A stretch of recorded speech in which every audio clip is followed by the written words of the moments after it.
Zeit für die nächste Challenge auf meinem Weg zu Level 10 und heute geht es um das Spiel Sonic Superstars, dem neuesten Ableger aus dem Sonic-Franchise, welches den Fokus auf echt schönes 2D-Gameplay legt, mit vielen tollen Ideen. Gut, über die feine Bosse reden wir jetzt mal lieber nicht und natürlich wieder vielen Errungenschaften. Diese sind auch recht einfach zu holen, also der Großteil zumindest. Manche sind auch sehr zeitintensiv, aber das werdet ihr im Laufe des Videos schon merken. Und deshalb verlieren wir direkt keine Zeit und legen direkt los mit den ersten Errungenschaften und beginnen dabei bei der Story. Genau 11 Stück kann man direkt zusammenfassen, weil man dafür jede der 11 Zonen beim ersten Storyrun einfach nur durchspielen muss. Eine spezielle Kondition gibt es hierbei nicht, aber nehmt das zumindest bei den letzten Zonen nicht auf die leichte Schulter, denn das Spiel wird im Laufe der Story schon etwas anspruchsvoller. Nach dem ersten Storyrun kommt die Story von Trip und dort wurden die Level nochmal schwieriger gemacht. Was ja klar ist, irgendwo muss ja die Steigerung sein. Wobei beim Final Boss mit Fang haben die eindeutig übertrieben, wenn man rund 5 bis 6 Minuten gegen den kämpfen muss, ohne Checkpoints und noch dazu hat er mehr als genug Möglichkeiten, euch instant zu killen.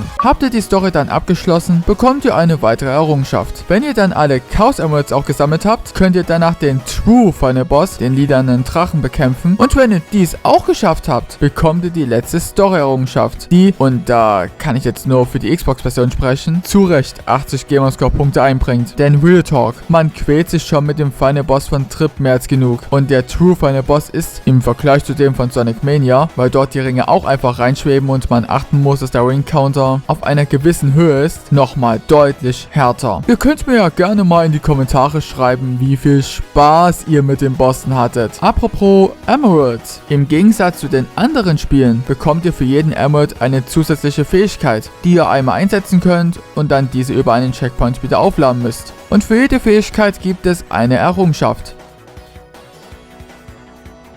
Und wenn ihr alle 7 habt, dann könnt ihr euch in die Superform verwandeln und dies bringt euch auch eine weitere Errungenschaft ein. Und wir haben jetzt schon genau 21 Errungenschaften angesprochen, aber das waren noch die einzigen, die man gut zusammenfassen konnte. Und damit gehen wir direkt weiter zu den nächsten Errungenschaften. Jeder Charakter in dem Spiel hat seine eigenen Fertigkeiten und für jeden gibt es auch eine Aufgabe, mit einer bestimmten Aktion 100 Gegner insgesamt zu besiegen. Und diese erkläre ich euch hier mal kurz und gebe euch dabei auch einige Tipps. Und ich fange da mal mit Sonic und Amy an. Einfach, weil ich bei den beiden den gleichen Tipp geben kann. Bei Sonic muss man 100 Gegner mit dem Drop Dash besiegen. Also man springt in die Luft und hält danach den Sprungknopf, damit Sonic einen Spin Dash auflädt und dann losrollt. Und damit man nicht zu viel Zeit mit der Aufgabe verschwenden muss, sollte man mit Sonic Lagoon City Act 1 spielen, da der Boss des Levels in seinen ersten 2 Phasen viele kleine Roboter spawnt und diese können mit dem Drop Dash easy besiegt werden, was wirklich viel Zeit einspart. Und bei Amy empfiehlt es sich auch, immer diesen Act zu spielen, da man für ihre Errungenschaft 100 Gegner mit dem Hammerangriff besiegen muss. Und der funktioniert so, dass man einen Doppelsprung machen muss und dann müsst ihr in der Luft den Sprungknopf gedrückt halten, weil dann Amy, wenn sie auf dem Boden ist, die Gegner mit dem Hammer angreift und nur diese werden gezählt. Musste ich ehrlicherweise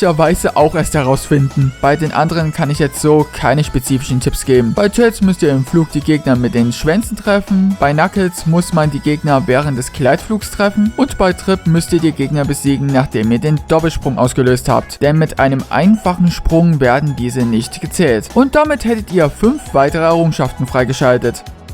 Wir bleiben aber kurz noch beim Thema Gegner besiegen, denn es gibt dazu eine weitere Errungenschaft, die freigeschaltet wird, wenn ihr insgesamt 1000 Gegner besiegt habt. Und interessanterweise zählt dies auch zu den 3 goldenen Errungenschaften, die zumindest auf der Xbox auch die meisten Gamerscore-Punkte einbringt. Dass man in dem Spiel Ringe sammelt, ist nichts Neues. Doch es gibt in dem Spiel für das Ringe-Sammeln genau 2 Errungenschaften. Die erste bekommt man, wenn man am Ende des Levels mindestens 200 Ringe hat. Ich empfehle hier besonders Golden Capital Act 1, da man dort definitiv die nötige Menge zusammenfarmen kann. Generell ist Golden Capital für das Farmen von Ringen am besten geeignet. Und ja, der Boss klaut einem diese zu Beginn des Kampfes, aber man kriegt diese ja nach dem Sieg wieder zurück. Und eine weitere Errungenschaft bekommt man, wenn man insgesamt 10.000 Ringe gesammelt hat, was wirklich sehr lange dauert. Aber ich empfehle da, einfach die Fruchtakte mehrfach zu spielen, dann geht das sehr schnell. Und wir bleiben direkt bei den Fruchtacts. Um diese ja spielen zu können, benötigt man entweder eine Frucht, die man im Laufe eines Levels findet, oder man bekommt bei den Container nach Abschluss von einem Akt eine Frucht. Natürlich hat nicht jede Zone einen Fruchtakt, aber dort kann man viele Ringe und Medaillen sammeln. Und wenn ihr einen solchen Akt abgeschlossen habt, bekommt ihr dafür eine Errungenschaft. Die zweite Errungenschaft zu den Fruchtacts ist deutlich anspruchsvoller, da man dafür 600 Ringe in einem Akt sammeln muss. Ich empfehle damit Tails den Fruchtakt bei Press Factory zu machen, da es dort deutlich einfacher ist, an die Ringe zu kommen. Aber nehmt das bitte nicht auf die leichte Schulter. Und wenn wir schon bei den Früchten sind, in Amy's Level von Lagoon City können wir Früchte auf unserem Weg wegschleudern und dabei erhöht sich je nach Größe der Frucht der Zähler unten links. Und wenn man stirbt, wird dieser wieder auf 0 resettet. Eine Errungenschaft bekommt man, wenn man es schafft, dass der Zähler beim Ziel mindestens bei 100 liegt. Und ja, der Abschnitt mit Trip ist nicht ganz so einfach, da man dort auch keinen Doppelsprung ausführen kann. Aber mit etwas Übung ist das kein Hindernis mehr. Wenn ihr am Ziel den Zielpfosten berührt, dann fliegt dieser in der Regel in die Luft und wenn ihr Glück habt, berührt dieser am Boden eine versteckte Objektskiste, die dann vor euch auftaucht. Und wenn das passiert, bekommt ihr eine weitere Errungenschaft. Wenn ihr mit mindestens 50 Ringen einen Checkpoint berührt, dann öffnet sich darüber ein Portal, mit dem ihr in eine Bonus-Stage gelangt. Dabei müsst ihr im Vergleich zu Sonic the Hedgehog 1 und Sonic 4 Episode 1 dort kein Emerald holen, sondern 3 Medaillen, wo jeder seinen eigenen Abschnitt hat. Und wenn ihr eine Bonus-Stage abgeschlossen habt, bekommt ihr dafür eine Errungenschaft. Und eine weitere bekommt ihr, wenn ihr durch die Bonus-Stages insgesamt 100 Medaillen gesammelt habt. 3 Medaillen kann man sich so immer pro Stage holen und es gibt dazu noch eine vierte als Perfect-Bonus, wenn man alle Ringe einer Bonus-Stage gesammelt hat. In Frozen Base Act 2 muss man mehrere Gegner und Bosse mit einem Egg-Mobile vom Himmel holen und wenn ihr es schaffen solltet, die Stage zu meistern, ohne ein einziges Mal von irgendetwas getroffen zu werden, dann könnt ihr euch mit Stolz Elektrozank-Profi nennen, weil so heißt auch die Errungenschaft. Und ja, ein Minigame beim Multiplayer heißt auch Elektrozank, aber damit hat die Errungenschaft nichts zu tun. Für eine Errungenschaft muss man ein Level mit mindestens einem zweiten Spieler abschließen und dafür müsst ihr nur ein Level mit einem zusätzlichen Controller starten und spielt dann einfach solo das Level durch. Wenn der andere dann komplett offscreen ist, muss der jeweilige Spieler nur den Sprungknopf drücken, damit dieser wieder auftaucht, aber das brauchen wir hier ja nicht. Und damit kommen wir zur letzten Errungenschaft in diesem Spiel und die ist mit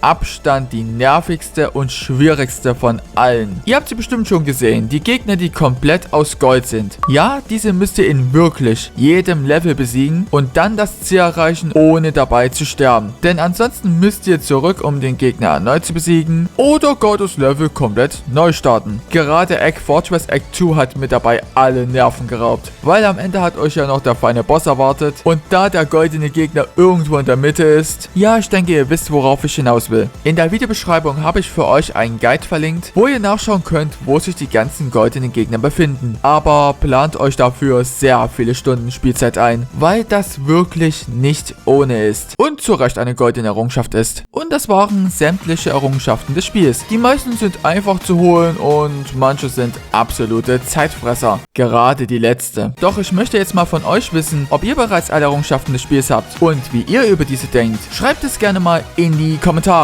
Wir sehen uns dann im nächsten Video wieder. Bis dahin und ciao.